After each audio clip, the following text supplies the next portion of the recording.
नमस्कार विद्यार्थी मित्रांनो, वाचकांनो. एमपीएससीच्या विद्यार्थ्यांसाठी, यूपीएससीच्या विद्यार्थ्यांसाठी आणि तमाम बँकर्ससाठी आणि जे डायरेक्टली इनडायरेक्टली फायनान्स मार्केट म्हणजे स्टॉक मार्केट, गोल्ड मार्केट, वेगवेगळे जे सगळे फायनान्स मार्केट्स आहेत इंटरनॅशनल लेवलचे, त्यांच्यासाठी मी एक पुस्तक लिहितोय. The international politics of the America, the international politics of the America and its connection with the gold. International politics of the America आणि its connection with the gold. तर या पुस्तकामध्ये मी हे सिद्ध केलेलंच आहे की अमेरिकेकडे जो एक म्हणजे अमेरिका आज जे जगातलं सगळ्यात पॉवरफुल चलन आहे डॉलर. टेक्निकली बघायला गेलं तर as per the economics, as per the classic economics, dollar हे फेक चलन आहे as per the classic economics. पण माझ्या मते त्याला फेक चलन असं बोलता येणार नाही. टेक्निकली ते फेक आहे, परंतु ते तसं त्यांना बोलता येणार नाही. बघा, पहिलं महायुद्ध हे सुद्धा सोन्यामुळे झालेलं आहे, दुसरं महायुद्ध सुद्धा सोन्यामुळे झालेलं आहे.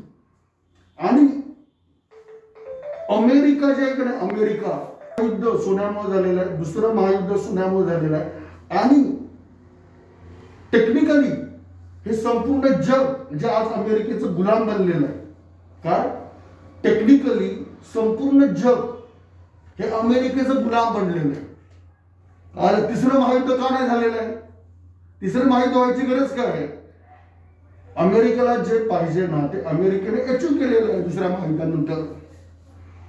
तर अमेरिकेकडे जोपर्यंत त्यांचा गोल्डचा स्टॉक आहे ना, तोपर्यंत कोणी अमेरिकेचं बाळ पण बाकी नाही करणार. आणि त्यांची डिफेन्स सिस्टीम तेवढी त्यांनी डिलिबरेटली स्ट्रॉंग केलेली आहे. तर पहिलं महायुद्ध, दुसरं महायुद्ध, अमेरिकेचे जे डॉलर आहे त्याचा सोन्याशी काय संबंध आहे आणि त्यांचा डॉक्टर बाबासाहेब आंबेडकरांनी लिहिलेल्या प्रॉब्लेम ऑफ रुपीशी काय त्याचं कनेक्शन आहे. संपूर्ण प्रॉब्लेम ऑफ रुपी त्यांनी रेफरन्स केलेलं आहे. प्रॉब्लेम ऑफ रुपी रेफरन्स केल्याशिवाय अमेरिकेचं पान सुद्धा हलत नाही. काय?